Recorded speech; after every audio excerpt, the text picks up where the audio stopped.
léegi leer na leen ni que Real amul les capacités pour gagner la Liga ak Ligue des Champions bi.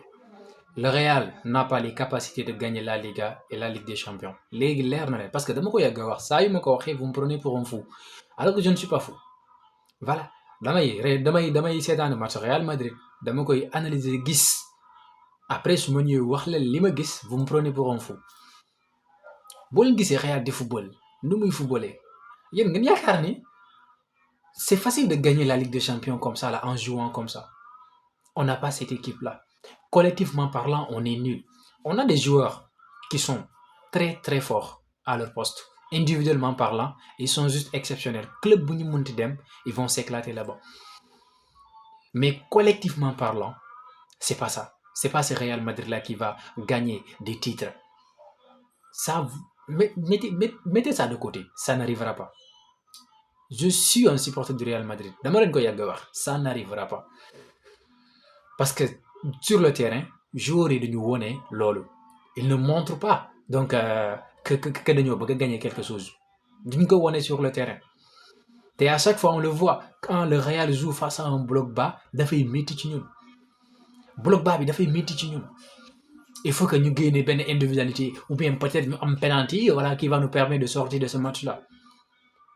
Mais sans ça, on est nul. Sans ça, on n'y arrive pas. On n'y arrive pas. Et tey jii nii encore une fois, défaite face à Getafe. Il y a des gens qui vont me dire que, voilà, on n'a pas gagné, Mbappé n'est pas là, raison pour laquelle on n'a pas gagné. Mais vous oubliez que Mbappé était bel et bien présent. Mbappé était là. Mais on n'a pas gagné ce match-là non plus. Et ce jour-là, Mbappé a été catastrophique, cataclysmique. Vous le savez. Voilà. Donc, man, ñi may wax naan bëggoo Kylian Mbappé, man, yéen a tax may wax Kylian may tudd Kylian ci vidéo bi ça personnellement je voulais même pas en parler parce que man li ma koy reprocher mooy son positionnement sur le terrain, son apport défensif sur le terrain. Offensivement il est là, il marque des buts, mais son positionnement sur le terrain ak apport bi mu war a indi défensivement parlant man gisuma ko loolu moo tax may wax Kylian loolu moo tax affaire di ma métti mais rien de plus. su ma ñëwee ci match bi tey jii nii le jeune Petarch premier mi-temps il a été bon. Moi je pense que c'était le seul. Il a été bon. Mais après, nous gagnons que je ne sais pas pourquoi nous gagnons que. Je ne comprends pas. Deuxième mi-temps, alors que c'était le seul qui était donc au niveau. Donc, c'était le seul qui était au niveau. Qui premier mi-temps. Deuxième mi-temps, mais moi, je gagné. Je ne comprends pas. Bon, à suivre. En plus, dans le football, équipe de maintenant, 6 défenseurs la tête. 6 qui deuxième mi-temps, moi, je vois 6. Mais c'est du n'importe quoi. Donc, j'ai équipe de football avec nous, indi la ay attaquant.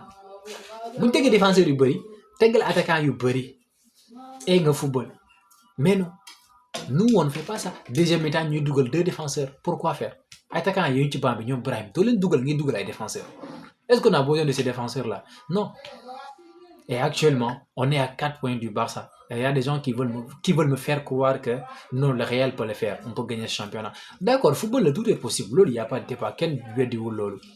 Mais on n'a pas le niveau de gagner cette Liga, on n'a pas le niveau de gagner la Liga. Ça, je l'ai dit plusieurs fois et je le répète encore une fois. Je vous parle en tant que madrilène. Voilà, peut-être que le fait que li may wax loolu moo tax ñu bëri considérer ma comme si que du ma madrilène parce que li may wax voilà pour ñoom ils sont pas d'accord avec ça donc loolu amul loolu war ma ko wax. Mais bu ñu waxee dëgg rek c'est pas ce Real Madrid là qui va nous faire rêver donc loolu fàtte leen ko.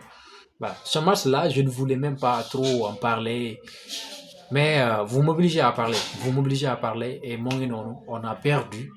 Voilà. Man, lol, qu'est-ce qu'il a retenu du match? On a perdu. Et d'ailleurs, à la fin du match, vous l'avez vu, Mastantuono, voilà, il ne fait que reculer, j'ai le carton rouge, Carreras j'ai le carton jaune, tes prochains matchs de go football. Voilà. Din Hussein tamit j'ai le carton jaune, bêtement, mon prochain match de go football. Je ne sais pas prochainement bonne équipe là, j'ai oublié. Mais ça va être très très compliqué, très très dur pour le Real Madrid. Avec tous ces absents-là, voilà, allez dormir, c'est mieux.